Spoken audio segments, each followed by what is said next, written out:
So good morning, ladies and gentlemen. My name is Sylvia Pratzler, and I'm a scientific director and active firefighter at the fire department of Dortmund. And I would like to give you a short synopsis about the flood in July 2021 that occurred in Germany. So maybe starting with some facts. Most of you, especially in Europe, saw what flood occurred in Germany. It was quite a quite critical situation. We have a precipitation up to 200 liters per square meters, and the consequences were very tragic. We have 183 fatalities, more than 800 injured and badly injured people, and there is an estimated damages of about more than 10 billion euros. And if we take it into account, we can say that this is historically the most damaging natural disaster in Germany. There was a certain region affected. It was the North Rhine-Westphalia and the Rhineland-Palatinate, and here especially some cities like Hagen and Erftstadt. So I would like to show you some impact and what consequences were taken. So I think pictures after a flood are well known for us. So we don't need to go into more details because the pictures are commonly known.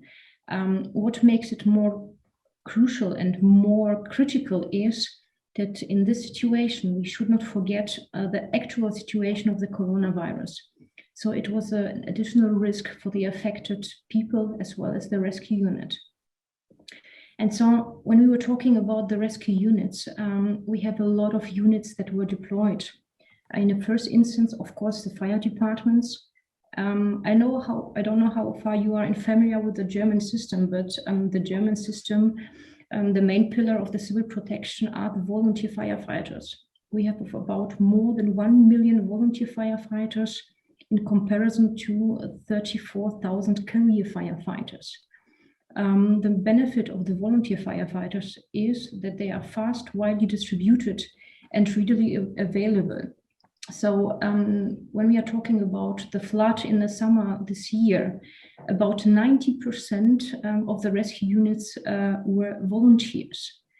Beside the fire departments, of course, we have other units like the Agency for Technical Relief, the police or the federal police, the Federal Office for Civil Protection and Disaster Assistance, the military, and also aid organizations. And the aid organizations are also voluntary units. They provided about up to 12,000 volunteers per day to support in the affected area. So, flash floods can occur everywhere and are quite not new. And this is also valid for Germany, but maybe not in this dimension. So please allow me heretical questions. Are the lessons that we've learned new? Of course not. So if we are going to take it into a kind of summary or nutshell, so we can say that there is a very clear need for reliable information. So reliable information without the risk of overload of information. So the question will be here, what is important, what is true? The next point concerns the clear and unambiguous communication, not only between the institutions, but also between the institutions and the population. This is very close connected to the next point, to the risk awareness and risk perception.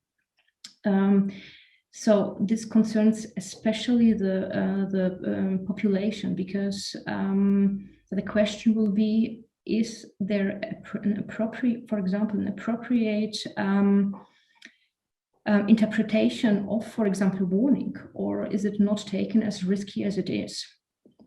When we are talking about the technical aspects, it's quite important that there is a need for a certain amount and a certain quality of equipment, because if we are working or if we are facing floods, it is, for example, necessary that we have all-terrain vehicles. Otherwise, you cannot manage the flood, and also the aftermath of the flood. And last but not least, Very important, we need clear structures and responsibilities. You know that during such a situation, we have a lot of players and a lot of institutions. So the question will be, who's responsible? Who will take the decision?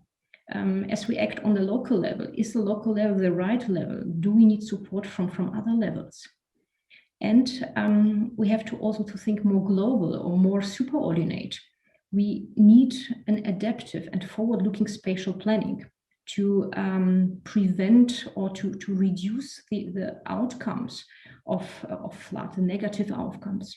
Like, for example, to keep free high-risk areas or flood-prone areas, or some regulation concerning existing buildings. So when we are going to look into future, what are the next steps the German government took? There was an extensive structural analysis done, and this is still in progress. The main question will be, what should we expect due to climate change, and how should we be prepared? And so the main objective was to improve the civil protection system of Germany for coping with long-lasting and complex events. There are a lot of aspects that will be relevant, but I would like to catch up some crucial examples. Like, for example, it's important to have a strategy to strengthen the resilience to disasters. It means, for example, to focus also on health civil protection, or to establish a joint competence center for civil protection. Here, the focus is set on the transfer of knowledge and research into real environment. As mentioned before, concerning the risk perception, the improving of the warning system of the population. So the German system, or the German government, aims at expanding the siren system network, a very traditional thing, but very important. As mentioned before, the volunteers are a main pillar of the civil protection system in Germany. So nevertheless, they should be strengthened. And what is maybe on the first point not so obvious, we need a structured involvement on non-organized helpers and rescuers, or resources. Because you know that people are willing to help, but can hinder the work of rescue units with their impulsive actions. And so they do completely the opposite what has to be done. And so for us, it's really important how to put them in our structures, how to involve them in our structures, that they can support us and not to build a barrier. And I think this is the last, but maybe the most important point: be foresighted, plan and train before, because when an event occurs, it's not important if it's, for example, a fire or a flood. You have to be prepared, and if you plan and if you train before, the success is more obvious, and it's easier to reach than if you are not prepared. Okay, with this I would like to close my short speech. I kept the 8 minutes. I thank you very much for your attention, and I hope I was able to give you a short overview about what happened and what the next steps of the German government concerning the flood event were. Thanks a lot.